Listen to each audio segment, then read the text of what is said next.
சில இத வந்து ஏன் இவ்வளவு முட்டு கொடுக்குறீங்க நீங்க திமுகவுக்கு? நீங்க முட்டு கொடுக்குறீங்க.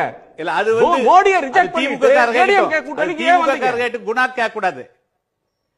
இல்ல இல்ல இல்ல அதாவது அது திமுக காரு மேடை பேச்சாளர் கேட்கணும். திமுக தலைவர் சொல்றேன் மேடை பேச்சு ஒரு ரிப்போர்ட் ஊடகவியலாளர் கேள்வி கேளுங்க.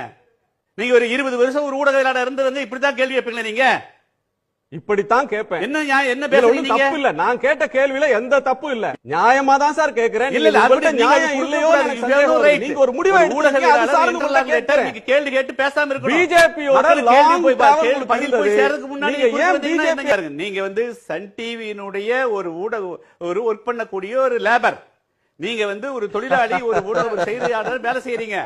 அந்த அளவுக்கு நீங்க நடுநிலை நடந்த கேள்வி கேளுங்க. திமுக தலைவர் அவங்களோட போது பேசுற போது நான் பதில் சொல்றேன்.